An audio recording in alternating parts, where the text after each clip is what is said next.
There's a great deal of concern, unhappiness, and anger in the community and the public sector today over the cost to the ratepayer driven by water and sewage, mostly occasioned by the $4 billion capital improvement program coming out of watershed management. That started because the mayor had to jumpstart something when she came into office, faced with 2 consent decrees at that time, increasing fines for spill sewage, work that hadn't been done to keep up with rapid growth in the city, and a failure to keep up with the maintenance requirements. That newly formed department started from scratch and did its planning, its policy, and its procedures on the fly, and they've accomplished much. They've finished the 2007 consent decree, and they have substantially reduced those fines.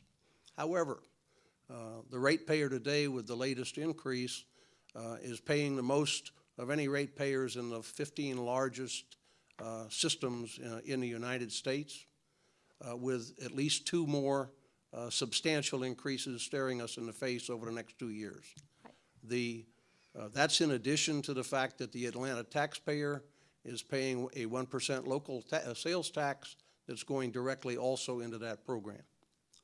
Looking forward, the program from 2010 to 2014, mostly under the control and responsibility of the next mayor, is scheduled to spend another $1.5 billion of borrowed money with paybacks that go back out into the 2040s, and with about 1/3 of the total cost of the watershed management right now paying to pay back bonds, and with that scheduled to increase us in the future.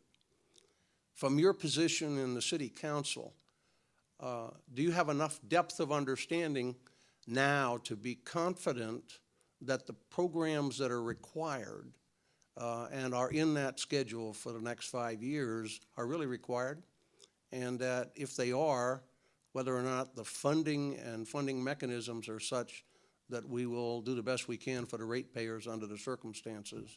The recent audit opined that perhaps the most recent and next 2 increases in rates are excessive to the actual requirements of the department. Watershed Management strongly disagrees with that position.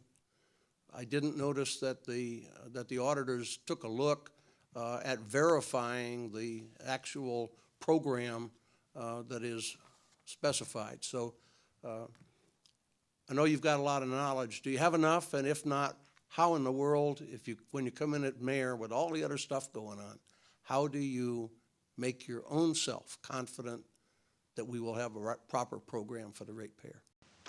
Well, Bob, back in the year 2000, when I spearheaded the Nancy Creek Sewer Tunnel and built the community support, and there are many members here today who supported that project, one of the things I knew is that my name was all over it, and that as it went forward down at City Hall, and this is before I was elected, that if it went awry, it was going to be my fault, because the trust in the community was vested in me to make sure it worked right.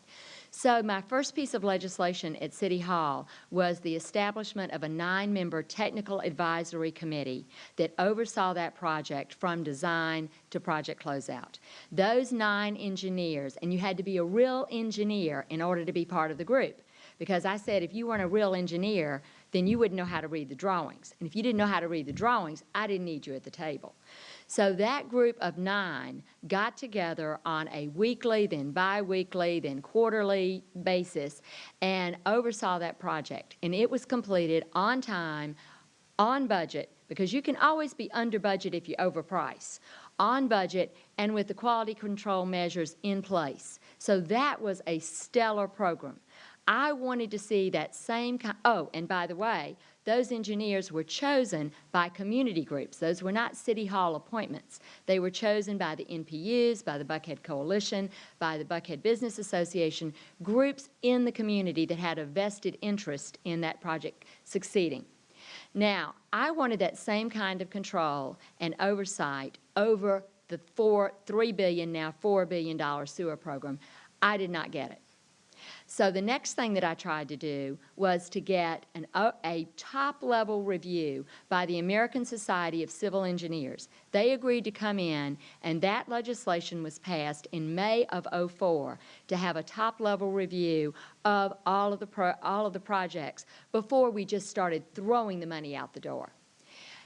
When the bonds were issued in August of 2004, I was literally off the floor, called into the mayor's office as I was asking for the review before we let the bonds. When I got back to the floor of council, the bonds had been authorized. We never got the review. In 2008, as all of a sudden the increase in the rates happened, I initiated the legislation to have an audit of the program. At that point, we had spent an awful lot of money, and I wanted to see if at that point I could get a review. That legislation was vetoed. We then overrode the veto and connected it to the water sewer rates, the increase in the rates. I, like you, am very concerned and have been, and my colleague C.T. Martin will tell you, I was concerned back in 2003 when the rates were first being proposed before we had the sales tax. So I am the daughter of an engineer. I have run a radio company and been very involved in engineering. Doesn't mean I'm a water sewer engineer, but I certainly understand the principles. I certainly understand engineers' estimates. I certainly understand having controls over the processes so you don't have scope creep, so that you have an internal cost project estimator. And what I have seen in this audit that we've just received is that the implementation of those recommendations must happen and must happen quickly, and we need the kind of high-level review that I wanted in '04 to happen now, so the next phase of these billions of dollars is more carefully contained. Thank you, Mary. You're welcome. I'm going to switch a little bit. Over the last couple of years, the general fund has borrowed about $140 million from watershed management. Yes, sir. And there's now an agreement in place that pays that back over a 10-year period. A concern of mine is that the city, the general fund, is paying 3% interest on that $140 million. At the same time, watershed management has to go out and pay 6.24% interest in order to borrow money. Now, what that really is a subsidy of about $4.5 million this year, and then on into the future, declining a little bit, where watershed management ratepayers are subsidizing the general fund and the taxpayers. Is that something that you believe is proper? And if not, what might you do about it as mayor? Well, Bob, we have such tremendous challenges in the general fund. I mean, you look at what has happened in the past year. So I would have to look at that to see for the fiscal management of the city whether or not there should be a different rate imputed against the general fund. As you know, I was the council person that brought, or you may not know, but I was the council person that brought that fact to the former chief financial officer, who explained to me, no, it was not a loan. It was just that point in time with the cash pool. I then took that information to the internal auditor and said, I've been given a response that I'm not sure is correct. And they came back to me and said, oh no, that's just a point in time in the general fund, in the cash pool. Then, when the new chief financial officer, Jim Glass, came on board, in my interview with him, I said, I have now discussed this with two members of the administration. I would like for you to see the same information that they've seen. And he immediately, his eyes got as big as saucers, and he said, clearly we have to impute interest. Clearly we have to repay this. So I had been trying for some time to get the attention of who I was, as a council person, believed would have accurate information, because as you know, all of the books are held by the administration, and council gets the information that they choose to give us.